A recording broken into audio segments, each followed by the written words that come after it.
오늘 주시는 하나님의 말씀은 요한계시록 1장 3절 말씀입니다. 함께 읽도록 합니다. 이 예언의 말씀을 읽는 자와 듣는 자와 그 가운데에 기록한 것을 지키는 자는 복이 있나니 때가 가까움이라. 아멘.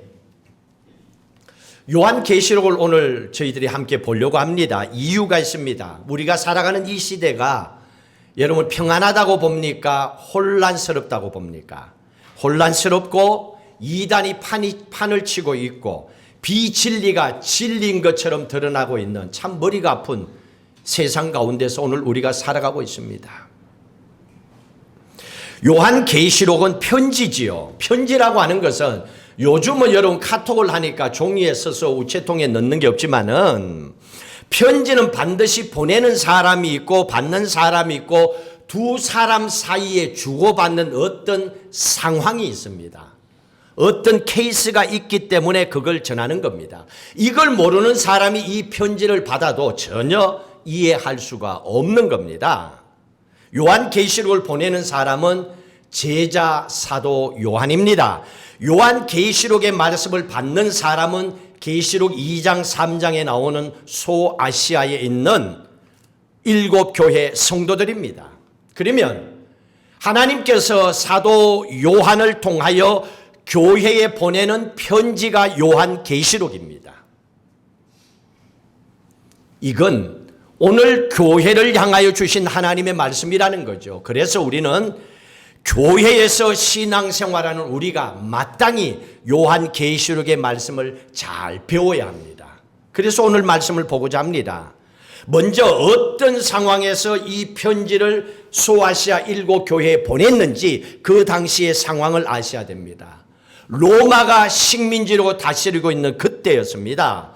모든 그리스도인들은 생명의 위험을 느낄 수밖에 없는 어려운 상황에 있었습니다.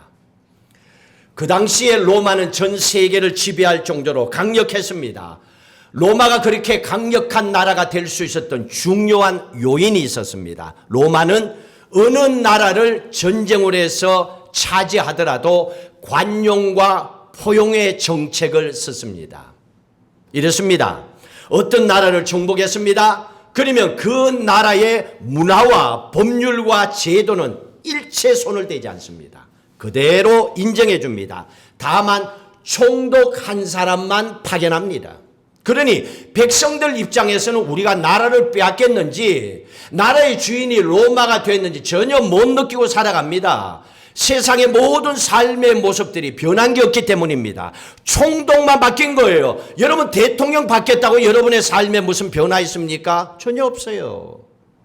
살아가는 법률 제도 모든 게 그대로이기 때문입니다. 그러나 단 한 가지는 반드시 해야 합니다. 황제 숭배. 이거는 해야 돼요.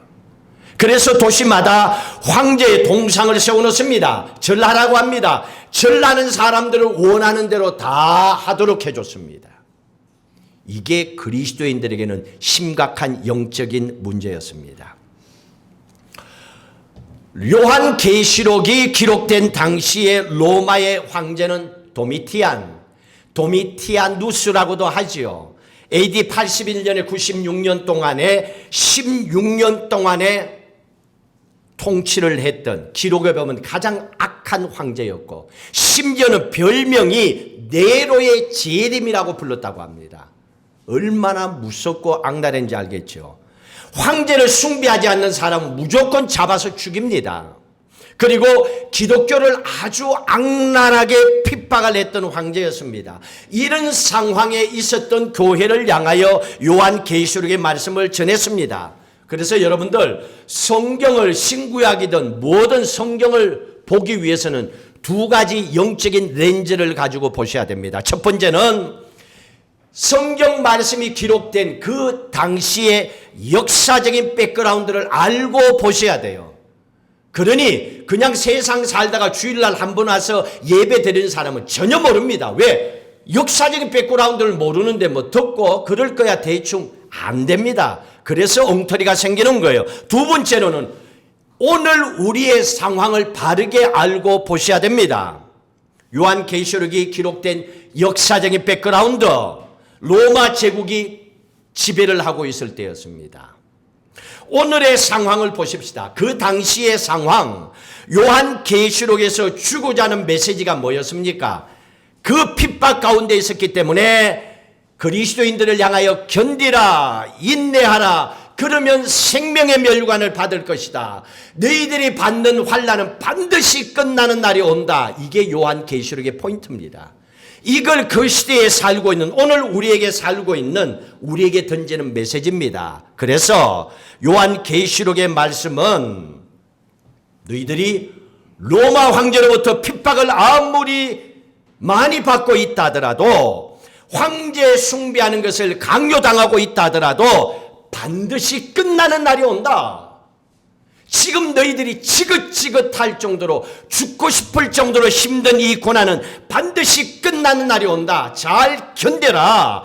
이것이 그 당시에 줬던 요한계시록을 통하여 주신 영적인 교훈의 메시지입니다. 사도 요한이 소아시아 7 교회에게 보내는 편지가 계시록에 있습니다. 그러면 어떻게 기록됐는지 그 방법을 우리가 이해해야 알잖아요. 만약에 핍박을 받고 있습니다. 누군가 나를 괴롭히고 있어요. 그러면 내 머리에, 내 가슴에 나를 괴롭히는 그 사람을 가슴에 갖고 있다면 그 사람이 망하고 죽기를 원하는 마음이에요.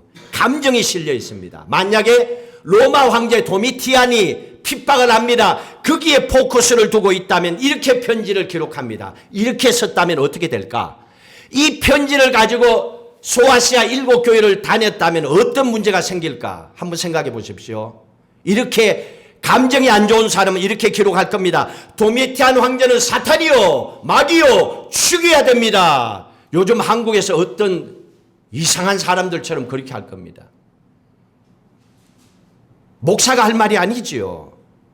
그리고 또 이렇게 얘기합니다.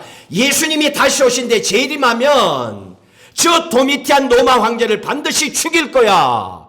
이렇게 편지를 써서 7 교회에 보냈습니다.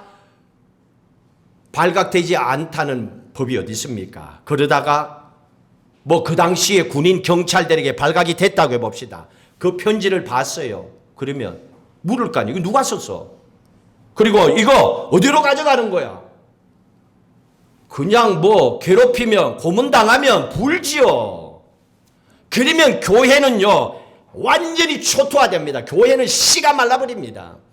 그 편지 한 통 때문에. 그래서 요한계시록의 말씀을 그렇게 기록하지 않았습니다. 요한계시록을 핍박받는 교회의 입장에서 기록했다면 방금 전처럼 해야 되겠죠. 그러나 그렇게 하지 않았습니다. 어떻게 썼습니까? 오랫동안에 핍박 속에서 살아왔던, 신앙생활했던 유대인이 있었습니다. 기독교인들이 있었습니다. 그들끼리 통하는 영적인 언어, 말들이 있었습니다.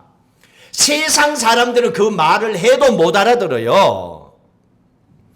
그 언어를 학자들은 유대 묵시 문학의 전통이라고 표현을 하고 있습니다. 요걸 기억하셔야 돼요. 유대 묵시 문학의 전통을 가지고 요한계시록을 기록했고 요한계시록을 보셔야 돼요. 그래야 여러분들이 숫자 때문에 안 자빠지고 이상한 상징 때문에 안 자빠지는 거예요. 근데 여러분들은 요한계시록 아예 안 보잖아요. 왠 줄 알아요? 무섭다, 심판한다, 죽인다, 이것만 보니까 그렇게 또 해먹으니까 교회가. 이상한 사람들은 그렇게만 해석하니까. 아니에요. 요한계시록은 하늘에서 뚝 떨어진 게 아니에요. 하나님께서 교회를 향하여 어렵고 힘들 때 이렇게 살아가고 견디고 승리해라, 마지막에 온다, 승리한다, 이걸 주는 희망의 메시지입니다. 그래서 유대 묵시문학의 전통이라는 것을 통하여 말씀을 전해주고 있습니다. 로마인들이 모르죠. 편지를 봐도 몰라요. 여러분, 교회 다니는 여러분들 지금 요한계시록 알아요? 모르잖아요. 여러분들도. 알 수가 없지. 짐승이 뭐예요? 용이 뭐예요? 들었던 얘기만 갖고 자꾸 이리저리 그냥 해석하려고 그러잖아. 아니에요. 이거는요 공식이 있어요. 2 곱하기 1은 2다 하는 공식이 있듯이, 1 더하기 1은 2라고 하듯이 공식이 있듯이 이게 있는 거예요. 예를 들까요? 요한계시록 13장에 보시면 용이 짐승에게 권세를 줬다는 말이 나와요. 그러면 용이 뭐냐? 짐승이 뭐냐? 유대 묵시 문학에서 용은 유대인들끼리 용 그러면 이거는 사탄이구나 이걸 알아요. 사탄 마귀예요. 그래서 용으로 표현하는 겁니다. 짐승이라고 하는 것은 국가 권력을 얘기합니다. 그 당시에 로마를 얘기하고 로마의 국가 권력을 가지고 있는 도미티안 황제를 얘기하고 있죠. 그럼 이걸 풀면 어떻게 됩니까? 사탄이 로마라고 하는 국가 권력을 가진 도미티안에게 권세를 줬다. 사탄이 그 권세를 줘서 오늘 그리스도인들을 핍박하고 있다. 이 말씀이잖아요. 어려운 게 없잖아요. 이걸 왜 어디 가서 풀어달라고 얘기해야 돼요? 그리고 그걸 풀어주면 우와 대단하다. 그거 왜 그러는데요? 아니라니까요. 유대 묵시문학의 전통을 보면 그게 다 유대인들끼리 통하는 언어가 있었다는 거예요. 상징적인 언어를 썼던 겁니다. 그래서 요한계시록은 유대 묵시문학의 전통에서 유대인들이 오랫동안에 그들의 방식대로 사용했던 언어로 기록된 걸 알고 보시면 전혀 문제가 되지 않습니다. 자, 그리고 가장 심한 게 신천지 14만 4,400 숫자 때문에 참 머리 아프죠. 이것도 이 사람이요 유대 묵시 문학과 전통 속에서 하나님 주신 계시의 말씀을 모르기 때문에 숫자에 매여 사는 거예요. 666이라고 숫자에 매인 거. 유대인들 속에서는요 숫자를 분석하고 숫자를 나누는 방식이 있습니다. 그게 게마트리아 방식을 썼어요. 이게 게마트리아입니다. 여기에 맞추면 이건 문제될 게 하나도 없습니다. 예를 들까요? 한국 사람들을 좋아하는 숫자가 있고 싫어하는 숫자 있죠. 싫어하는 숫자는 요거잖아요. 4자는 안 써. 그리고 또 중국 사람들이 좋아하는 숫자는 8. 미국 사람들, 서양인들이 좋아하는 숫자는 7, 싫어하는 숫자는 13. 이렇게 합니다. 그러면 유대인들에게서 완전한 숫자입니다. 퍼펙트한 거. 변함없는 완전한 숫자는 유대인들에게 성경에 있어서는 7과 12입니다. 이걸 알면 돼요. 7과 12는 완전수예요. 그러니까 7의 숫자에 매지 말라는 얘기예요. 이거는 완전하다. 세상이 하나다. 이걸 표현할 때 사용하는 거예요. 그러니 베드로가 물었습니다. 예수님께. 용서를 얼마나 할까요? 70번을 7번, 490번 할까요? 이 말이 아니라는 거예요. 7은 완전수라 그랬습니다. 그럼 뭡니까? 무한대로 해라. 이거는 한계가 있는 게 아니야. 용서는 한계가 있는 게 아니야. 그냥 끝까지 무한대로 용서해라. 또 유대인들의 전통에 의하면 12는 완전수라 그랬습니다. 그래서 12를 항상 굉장히 강하게 주장해요. 구약의 지파가 몇 지파? 12지파. 예수님의 제자 몇 명? 12명. 그리고 한 명이 나중에 죽었어. 그래서 나중에 어떻게 해요? 또 하나를 잡아 넣어 12를 만들어. 12는 완전수기 때문에 무조건 유대인들에게서 갖고는 이거를 떠나면 안 돼요. 숫자에 매지 말라는 겁니다. 거기서 주는 의미를 보려는 겁니다. 그래서 구약에서도 묵시문학의 전통을 따라서 기록된 말씀이 있어요. 계시록에 보면 많이 가져와서 쓴 말씀이 있어요. 그 말씀이 구약의 유대인들에게 있어서 전통적인 묵시문학의 전통을 가진 말씀입니다. 다니엘, 에스겔, 이사야, 스가랴. 이 말씀이 구약에 나오는 유대인 전통 묵시문학이에요. 그래서 계시록에 보시면 이 말씀을 계속 인용해서 쓰고 있습니다. 자, 그러면 오늘 본문의 말씀해 보십시오. 1절에 사도 요한이 이 말씀을 뭐라고 그랬습니까? 예수 그리스도의 계시라 그랬습니다. 계시, 아포칼립시스, 드러낸다, 나타낸다 그런 뜻이라고요. 예수님께서 드러내셨습니다. 그래서 계시는 학문하고 달라요. 여러분 학교 박사학위 받았다고 성경을 잘 안다? 아닙니다. 하나님의 계시의 말씀과 학문은 달라요. 학문은 인간 편에서 진리를 찾아가서 알게 된 거, 그게 학문이에요. 그거 잘하면 여러분들이 디그리 다 받아요. 박사도 받아요, 여러분. 여러분들이 공부해서 뭔가 새로운 인간편에서 진리를 찾아서 받은 게 학입니다. 그러나 계시라고 하는 것은 아니에요. 하나님이 보여주시는 것만 알 수 있는 거, 그게 계시예요. 그러니 예수 믿지 않는 사람들은 이 계시의 말씀을 알래야 알 수 없어요. 그냥 들었던 것만 그냥 읊어서 아는 척할 뿐이죠. 계시의 특징이 뭡니까? 계시의 특징은 1절에 세 가지로 나와 있습니다. 하나님이 그에게 주사 그 종들에게 보이시려고 요한에게 보내어 알게 하신 것이라. 여기 세 가지가 나왔습니다. 계시록의 특징은 주사 보이시려고 알게 하신 것. 다시 말하면 하나님께서 주시고 하나님께서 보여주시고 하나님께서 알게 하신 것. 이게 계시록이에요. 이게 계시의 말씀이에요. 그러니 하나님을 통하지 않고는, 하나님이 주시는 영적인 메시지를 알지 못하고는 하나님의 말씀 깨달을 수가 없어요. 설교를 들어도 그거 좋은 말씀이네 그리고 끝나요. 자기 걸로 안 해요. 그러니까 교회 다녀도 사람이 안 바뀌는 거예요. 물어보세요. 제일 세상에서 안 바뀌는 게 인간이래요. 교회 뭐 장로 권사 됐다고 바뀐다고요? 아니에요. 장로들이 바뀌어가 천사처럼 사는 사람 몇 명 봤어요? 그 사람이 그 사람이지. 왜 그런 줄 아세요? 하나님이 주시고 하나님이 보여주시고 하나님이 알게 하신 걸 하나님의 뜻대로 안 사니까.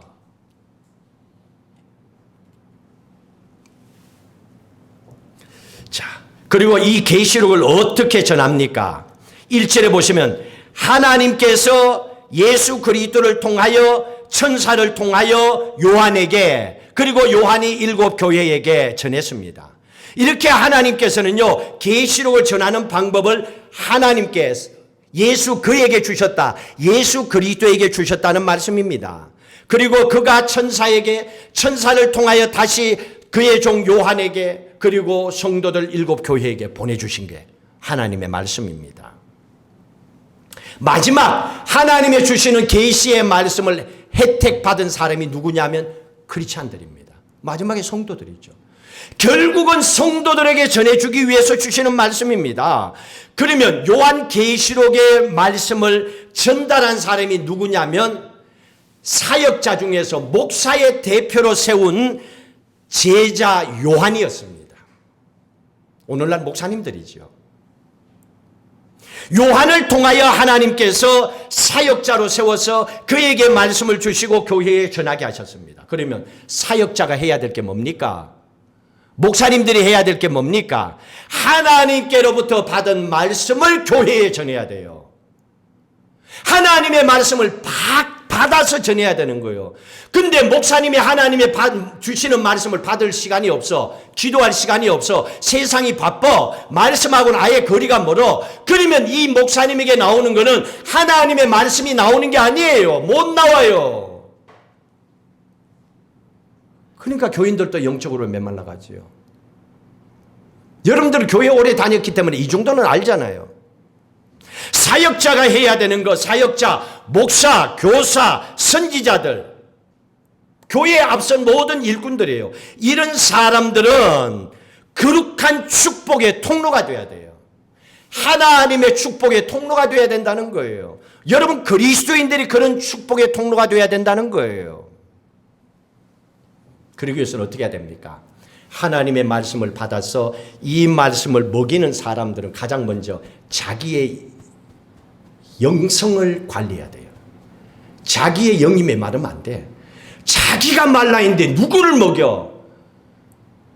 말이 안 되잖아요. 자기의 영성을 관리해야 되는 거예요. 자기가 먼저 거룩한 축복의 통로가 되도록 몸부림을 쳐야 돼요. 만약에 자기의 영적인 부분을 관리하지 못한다면 그 일 안 해야 돼요. 그 일 하면 망해요. 그 만나는 모든 사람들도 다 망합니다. 그래서 참 중요한 거예요. 사도 요한은 보고, 하나님께서 1절에 보고 알게 하신 것을 어떻게 합니까? 2절에 자기가 본 것을 다 증언하였다 그랬습니다. 여러분 이게 사역자가 할 일이에요. 사도 요한은요, 받은 말씀을 더하지도 빼지도 않았어요.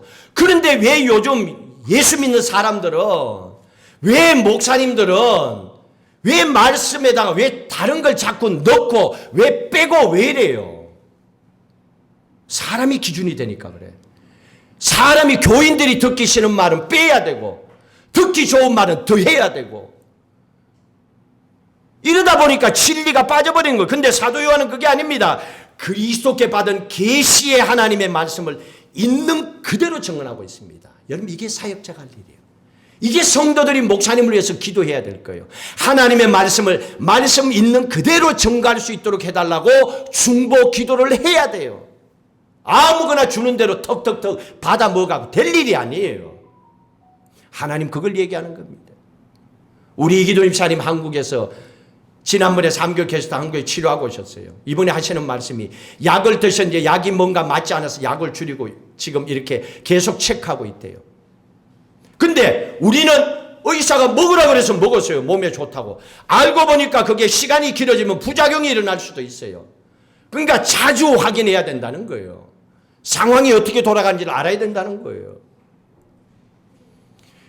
교회도 계속 예배 속에 들어와야 이게 이 약을 먹으면서 좋은지 안 좋은지를 확인할 수 있잖아요.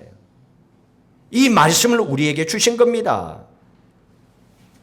자, 말세에는 어떤 자들이 복이 있다고 그랬습니까? 3절에. 3절 같이 읽습니다. 이 예언의 말씀을 읽는 자와 듣는 자와 그 가운데 기록한 것을 지키는 자는 복이 있나니. 근데 요한계시록 그러면 복이 생각납니까? 심판이 생각납니까? 솔직히 얘기해봐요. 심판이 생각나죠. 심판 좋아 안 합니다. 죽는다, 심판한다, 천국이다, 지옥이다. 이거 별로 안 좋아해요. 왜냐하면 요즘같이 이렇게 살기 좋은 세상에 왜 심판은, 왜 일찍 죽어, 왜 지옥을 가, 뭐 여기가 좋으니까. 그러니까 여러분, 요즘 사람들은요, 천국보다도 여기가 더 좋을 수도 있어.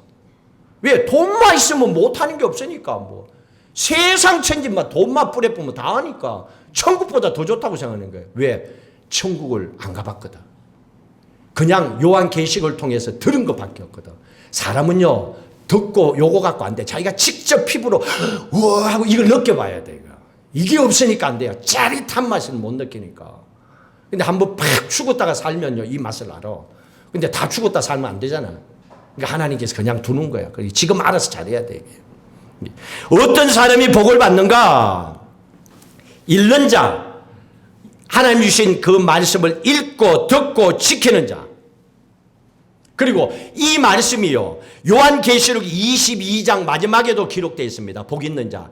22장 7절에 보면요, 이 7절의 말씀에는 지키는 자라고 기록하고 있습니다. 여기는 말씀을 지키는 자는 복이 있다 그랬습니다. 요한계시록 마지막에. 그럼 두 가지가 빠졌어요. 여기에 뭐가 빠졌어요? 읽고 듣는 게 빠졌어. 왜 빠졌어요? 이미 너희들이 교회 다니면서 다 읽었잖아. 이미 너희들이 교회 다니면서 기가 아플 정도로 들었잖아. 그런데 뭘 또 들어? 지키기만 해. 너희들 들은 것만 해도, 아는 것만 해도 지금 넘쳐나. 묻기는 왜 물어? 이거예요. 그러니까 이제는 남은 거는 지키기만 하면 되는 거예요. 그러면 말씀 중에 가장 중요한 게 뭡니까? 물론 읽고 듣는 거 중요하죠. 결국은 마지막에는 지키는 거, 행하는 거예요. 십자가 지는 거예요. 십자가 져야지가 아니에요. 진짜 져야지요. 자, 사도 요한의 편지를 받은 사람이 누구라고 그랬습니까? 소아시아 7교회 성도들이라고 그랬습니다. 자, 그러면 유대 묵시 문학의 전통에 따르면 7은 뭐라고요? 완전수라 그랬습니다. 7은 7명, 7 그랬다고 7명, 7교회 그랬고 그 7교회만 얘기하는 게 아니라 그랬습니다. 완전수. 그때에도 그 이후에도 지금에도 전 세계에 있는 모든 교회를 칭하여서 7교회라고 표현한 거예요. 그러면 이 교회 속에는 괌 널푸른 교회도 포함되는 거예요. 이걸 지금 얘기하는 거예요. 근데 여러분들은 이 말씀 들을 때 소아시아 7교회 그러니까 소아시아 7교회 뭐 내가 가보지도 않았으니까 일단 듣자. 그래 그 교회 라우디게아 교회 러지아 그거 끝나버리잖아. 우리 교회하고는 상관없다고 생각하는 거예요. 왜 그럴까요? 이 기록할 당시에 유대 묵시문학의 전통을 통하여 기록한 말씀을 모르기 때문에 그런 거예요. 그래서 그들의 일로만 생각. 아니에요. 이건 우리에게 주시는 말씀이에요. 역사상 존재하는 모든 교회를 통틀어서 우리에게 주시는 말씀이에요.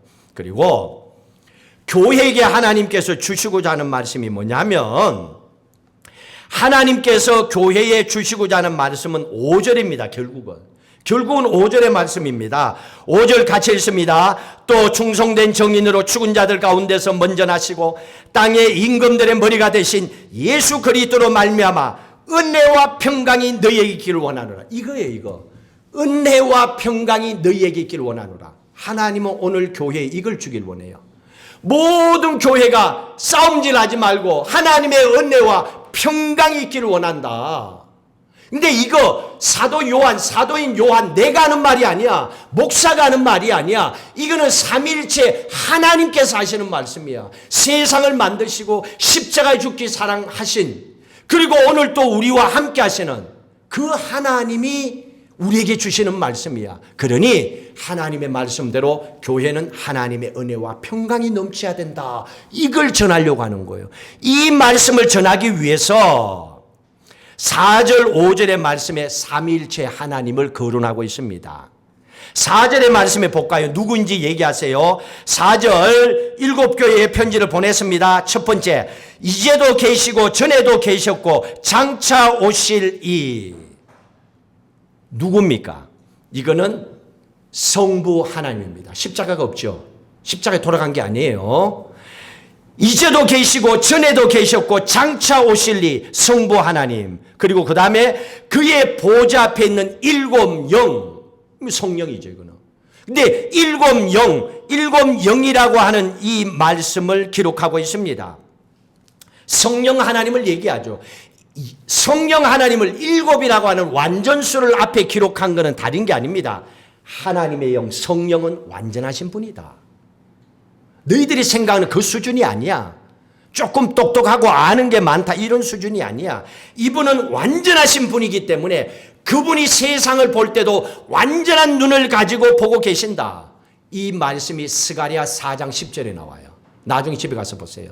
스가랴 4장 10절에 보면 7은 온 세상에 두루 다니시는 하나님의 영이시라, 하나님의 눈이라고 그랬습니다. 지금 저 기록되어 있잖아요. 하나님의 눈, 하나님의 영이라고 그랬습니다. 그러면 성령께서 완전한 눈으로 오늘 이 세상을 보고 계시고 교회 다니는 사람을 보고 계시고 세상 사람들을 감찰하고 계신다는 거예요. 그 뜻이에요. 그러니 성령 하나님은 완전하신 분이라는 겁니다. 자, 그리고 그 다음에 5절 말씀해 보시면 충성된 정인으로 죽은 자들 가운데서 먼저 나시고, 누굽니까? 죽은 자들 가운데서 먼저 나신 분은 첫 번째 부활이신 예수 그리스도죠. 성자 하나님을 얘기하는 거예요. 그런데 예수님 이름 앞에는 유독히 충성된 정인이라고 그랬습니다. 충성을 붙이고 있습니다. 충성은 어떤 상황에서입니까? 군인이 전쟁에 나가서 목숨을 걸고 피 흘려 죽기까지 싸우는 거예요. 충성된 종입니다. 충성 그러잖아요, 군인들이. 그 얘기는 뭡니까? 내 목숨 바쳐 나라를 위해서 싸우겠습니다. 충성 그래요. 예수님께서 십자가에 피 흘려 물을 다 쏟으기까지 자신의 몸을 지키시기까지 우리를 위해서 모든 걸 주셨다는 거죠. 그래서 예수님의 이름 앞에 충성된 정인이라, 충성이라는 단어를 썼습니다. 그러면 우리는 어떤 사람이 돼야 돼요? 예수님께서 충성된 정인으로 사셨으면 오늘 예수 믿고 구원받았다고 하는 교회 다니는 크리스찬들은 충성된 크리스찬들이 돼야죠. 충성된 사람으로 살아야죠. 그게 마땅하죠. 누구에게 충성해야 됩니까? 거룩하신 하나님께. 근데 교회 다니는 사람들 재밌어요. 사람에게 충성해요. 목사에게 충성합니다. 목사가 이상한 길로 가도 가요. 그러다가 나중에 터지면 억울해갖고 목사가 이랬어요 하고 그냥 까버리고. 사람과 목사에게 충성하는 사람이 있다면 어떤 결과가 생깁니까? 우리는 잘 압니다. 사람에게 충성하면, 충성했던 그 사람이 타락하면 따라갔던 사람도 타락합니다. 특히 정치인들 가운데 많잖아요. 내가 목숨을 걸고 이거는 말 안 하고 지키겠습니다. 그러다가 진짜 죽을 고비가 되니까 까불리잖아요. 그래도 어때요? 그때는 나는 너를 모른다 이러면 정치는 입 다무는 거예요. 야, 얼마나 간단한지. 그러니까 앞으로 여러분들 뭐 문제 있으면 나한테 가져오면 나도 그럴 거야. 모르는데요? 그럼 여러분들 어떡할 건데? 모른다는데. 뭐 증거를 가져와도 그거는 그 사람들이 조작한 거죠. 그럼 어떡할 거예요? 세상 참 재밌어요. 정치는 만화책 같아요. 막 이래 만들어도 재밌고 저래 만들어도 재밌고. 그러니까 별로 관심 두지 말라는 얘기입니다. 자, 사람에게 충성하게 되면 그 사람이 타락하면 따라가는 사람도 다 타락하게 되어 있습니다. 그러니까 우리는 변함없는 하나님의 말씀에 충성하고 예수 그리스도께 충성하고 믿음으로 살아가야 되는 거예요. 변함이 없기 때문에.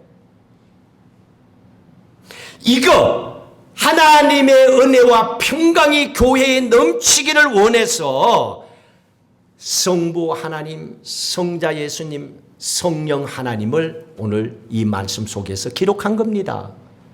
그러니까 너희들 교회에 하나님의 평강이 있길 원합니다. 힘들도 견뎌라. 하나님이 함께 하잖아. 너희들만 죽을 고생하는 게 아니야.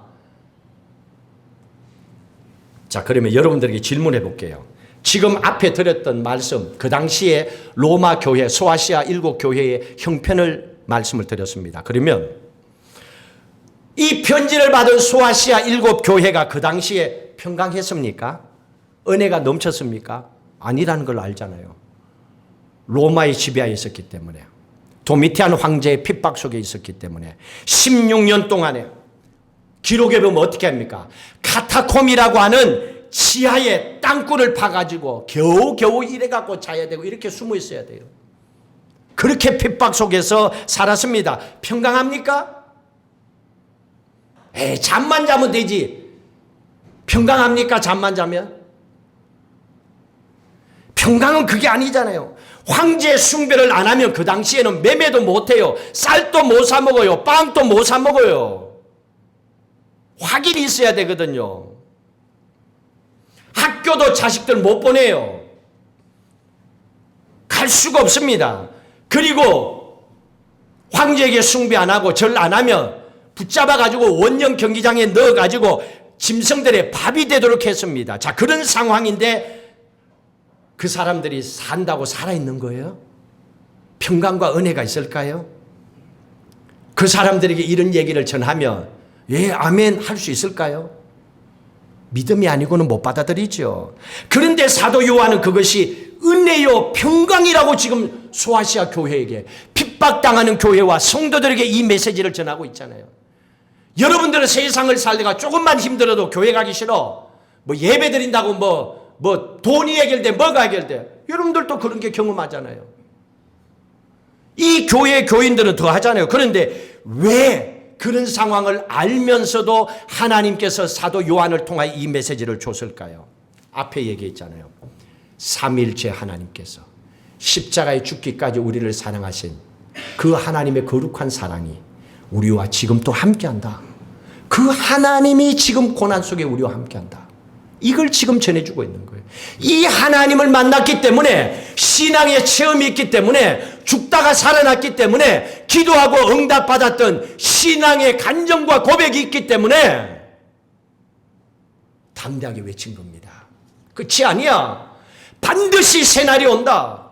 반드시 우리에게 축복하는 그 날이 온다. 이걸 전했던 겁니다. 그래서 7절에 보시면 요한계시록의 가장 중요한 포인트, 요약을 해주고 있습니다. 7절 말씀 같이 읽습니다. 볼지어다 그가 구름을 타고 오시리라. 누가? 예수 그리스도께서 다시 재림한다는 말씀입니다. 다시 예수님께서 구름 타고 오신다. 예수 그리스도께서 영적으로 사탄을 다 물리치고 왕적인 메시아로, 심판의 주님으로 이 땅에 오신다. 그러니 세상의 모든 것들을 다 정리해 주신다 얘기하고 있습니다. 그때에 어떻게 된다고 그랬습니까? 7절에 그를 찌른 자들도 볼 것이요 그랬습니다. 그때에 메시아, 왕적인 메시아로 이 땅에 오시는 그때에 그를 찌른 자가 누굽니까?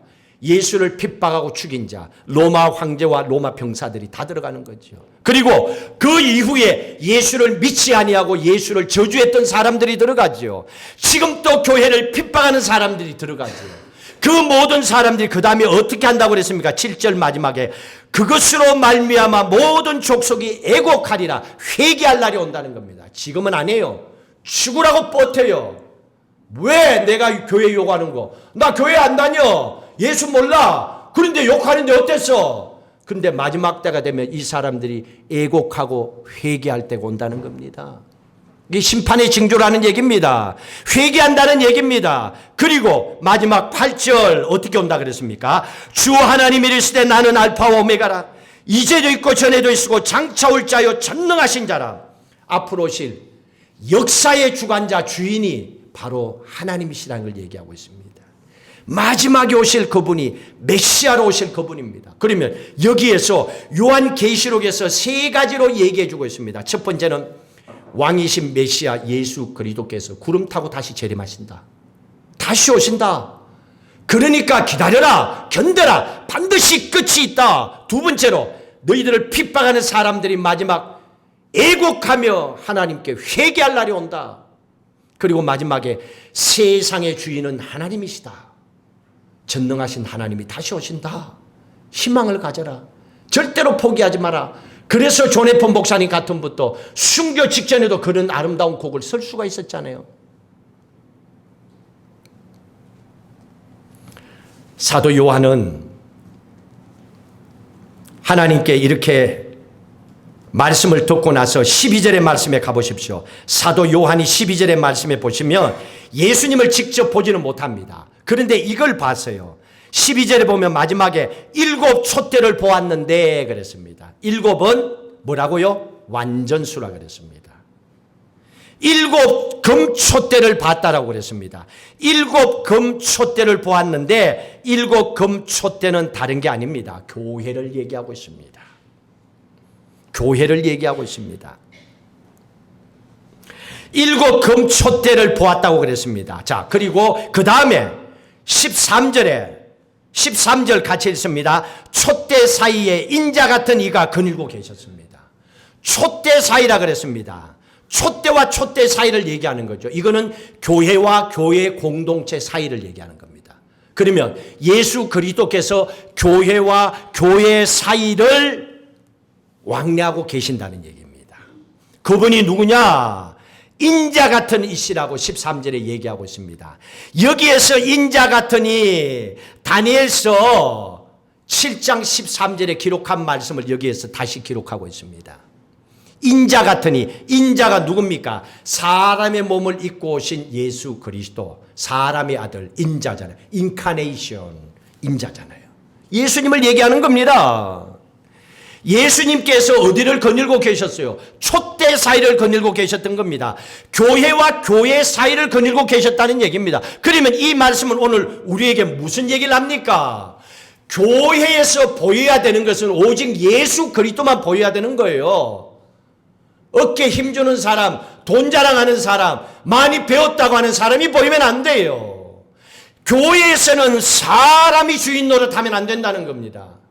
요즘 교회가 어려움을 겪고 있는 게 이거예요. 목사가 주인 노릇하고 교회에 오래 다녔던 사람들이 주인 노릇하고 목사는 이 교회에서 내가 처음 해갖고 몇 명이나 교회를 부흥시켰는데 또 교인들은 내가 이 교회 초창기부터 지금까지 몇십 년을 다녔는데 이러고 있는 거예요. 할 말 없잖아요. 이런 소리 하면 안 된다는 얘기예요. 그건 하나님이 원하는 게 아니에요. 약간 얘기입니다. 교회는 오직 그리스도의 영광만 나타나야 된다는 거예요. 그걸 지금 보여준 거예요. 그래서 지금 사도 요한에게 하나님 보시고 그거를 소아시아 7교회에 보내준 거예요. 그러니까 이 말귀를 알아들어요. 유대인들은. 왜? 유대 묵시문학의 전통을 아니까 이 말이 뭔지를 알죠. 근데 우리는 들어도 모르지.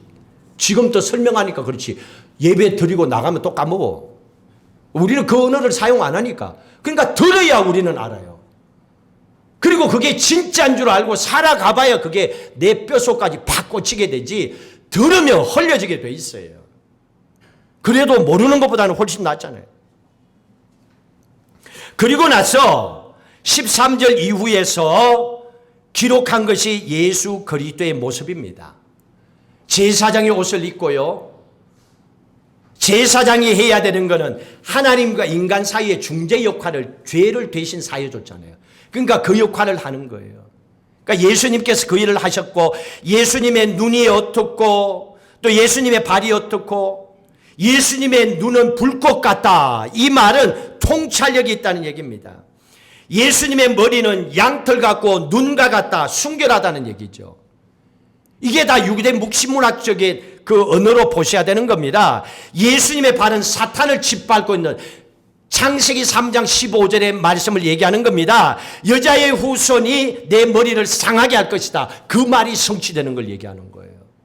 그리고 예수님의 입에서 날선 금이 나온다. 이건 잘 알죠. 에베소 6장 17절에 성령의 금, 오직 이 성령의 금만이 말씀이라고 그랬습니다. 말씀만이 나가서 싸울 수 있는 무기였다는 겁니다. 여러분들이, 그리스도인들이 승리할 수 있는 방법은 말씀밖에 없다는 겁니다. 그러면 안 되면 말씀으로 돌아와서 하나님 이게 무슨 말씀이에요? 기도해야 되는 거죠. 그리고 주시는 말씀을 붙잡고 나가야 되는 겁니다. 그리고 마지막에 그의 얼굴에 광채가 빛난다고 그랬습니다. 16절 끝에 얼굴은 해가 힘있게 비치는 거다.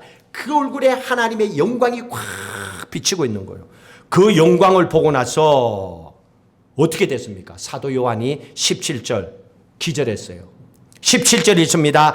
내가 볼 때에 그의 발 앞에 엎드려져 죽은 자 같이 되며 그가 오른손을 내게 얹고 이르시되 두려워하지 말라. 나는 처음이요 마지막이니. 그 영광을 보고 놀라서 기절합니다. 그럼 여러분 기도할 때 하나님 한번 보여줘봐요. 왜 목사님에게는 보여주고 나한테는 안 보여줘요? 이러지 마세요. 진짜 보면 여러분 다 기절해. 숨 넘어가. 하나님은 그렇게 쉽게 보여질 그런 우리의 상식적으로 한번 보자 이게 아니라는 얘기입니다. 우리가 평생 예수를 닮아가도 힘들잖아요.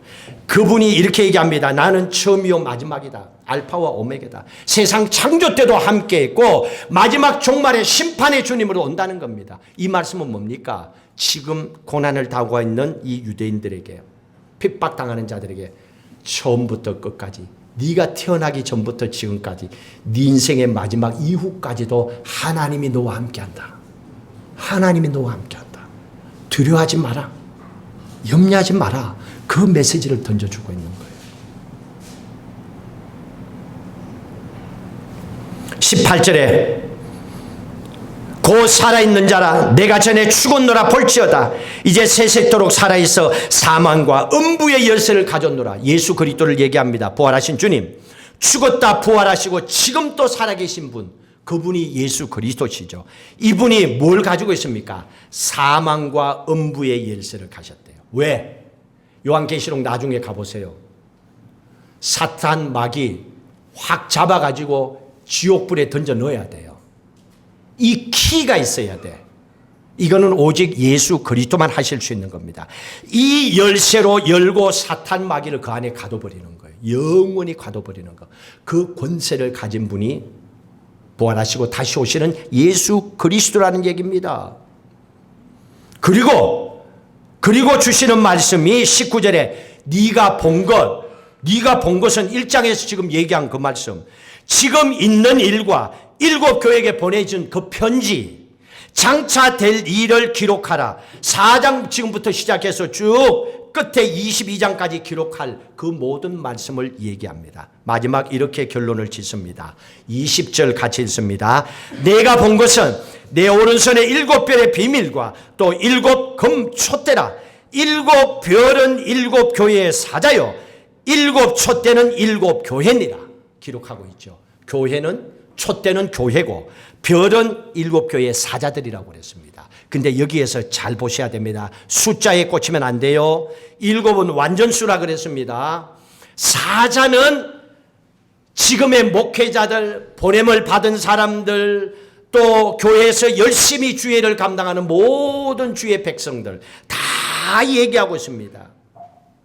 그리고 그 당시에 도미티안 로마 황제로부터 핍박을 받음에도 불구하고 자기 목숨을 내놓고 순교하면서 복음의 길을 걸어갔던 많은 사람들이 있습니다. 그 사람들을 뭐라고 그랬습니까? 별이라고 그랬습니다. 너희들이 복음을 전하기 위해서 끝까지 복음을 지키기 위해서 너희들이 순교의 길을 걸어갔구나. 그들을 향하여 예수님께서는 너희들은 하늘의 별과 같은 자다.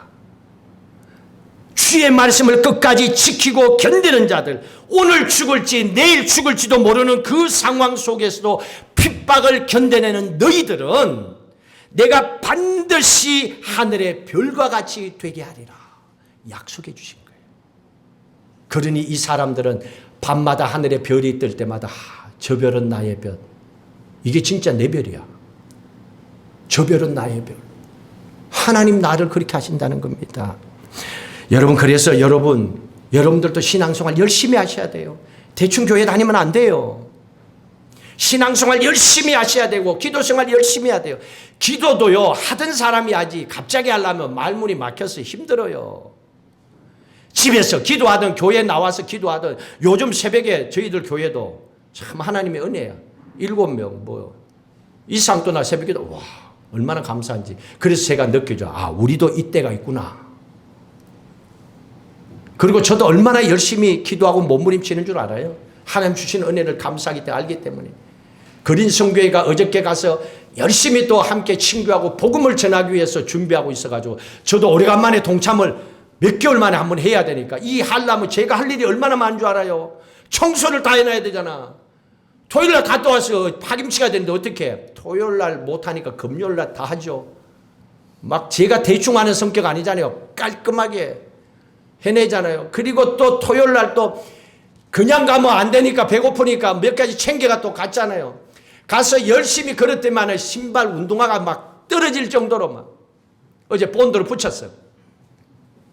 근데 집에 와서 오늘 주일의 말씀을 위해서 탁 묵상하고 기도하고 탁 마무리하고 집에서 잠을 자는데 새벽에 엎드려서 자고 있었어요.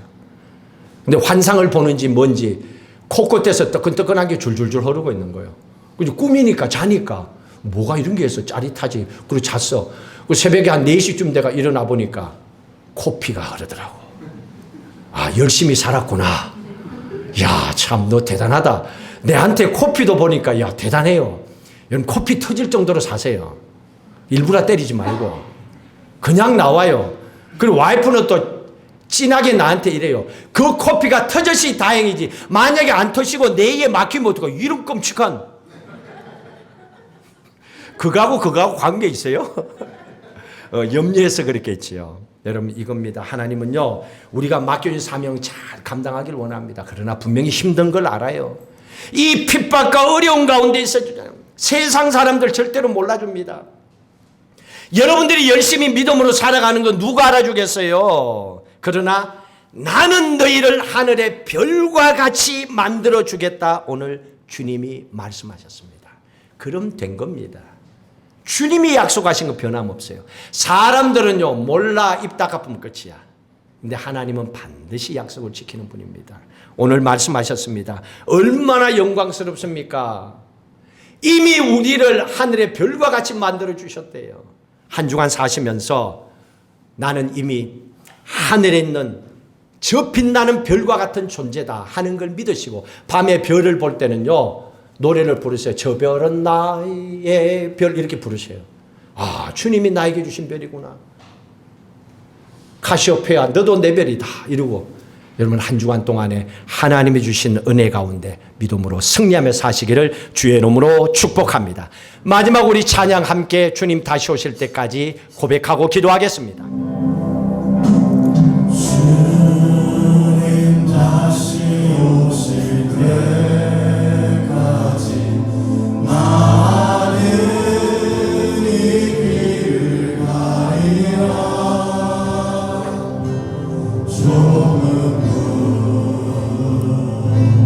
좁은 길 나의 십자가 지고 나의 가는 이 길 끝에서 나는 주님을 보리라.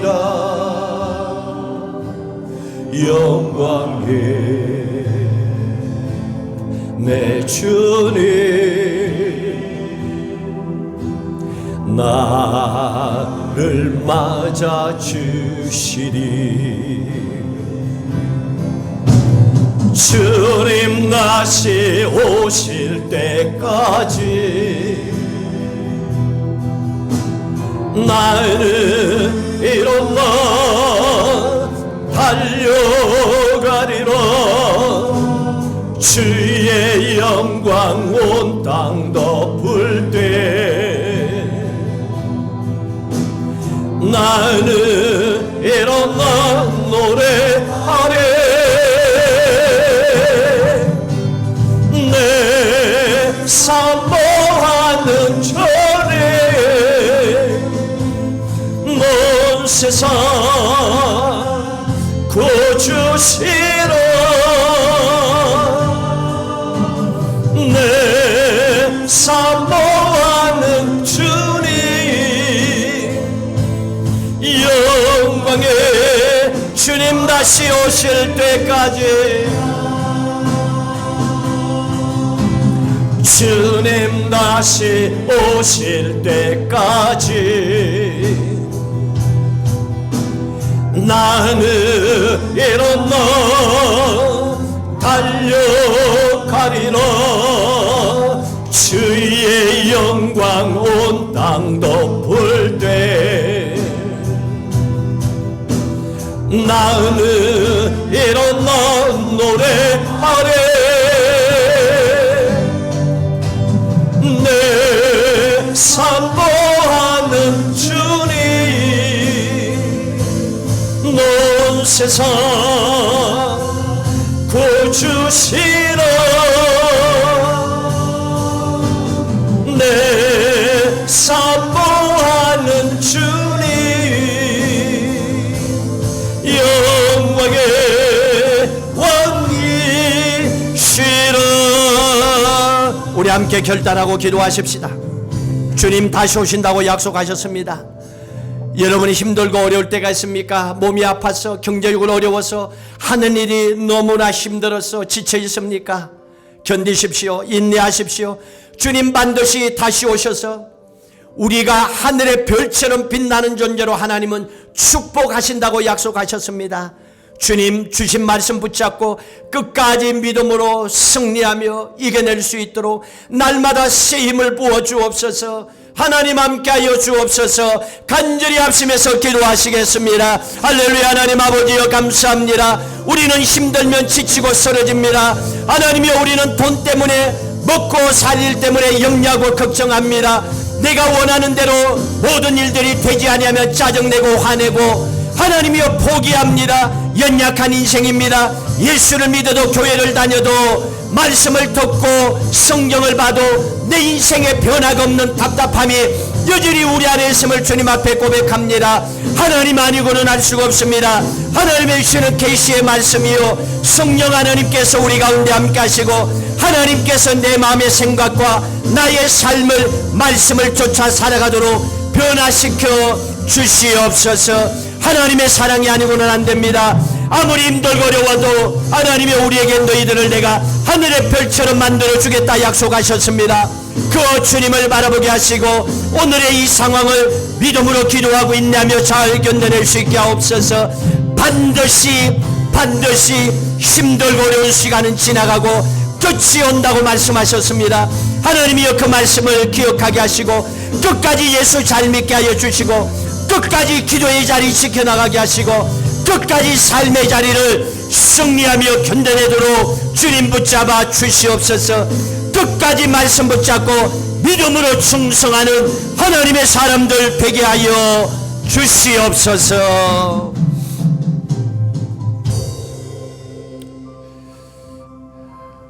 핍박도 견딜 만큼 한다면 우리도 감당할 수 있을 겁니다. 짐승의 밥이 되도록 던져서 찢겨 죽여 만들고 불에 태워서 죽이고 사지를 뜯어서 죽이고 이런 핍박과 고난이 무서워서 땅굴을 파서 숨어서 주여 주여 했던 그들이 볼 수 있는 것은 하늘의 별밖에 없었습니다. 끝까지 믿음을 지켰습니다.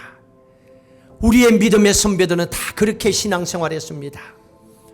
오늘의 교회들은 너무나 편하게 신앙생활합니다. 교인들은 너무나 편하게 교회 다니고 있습니다.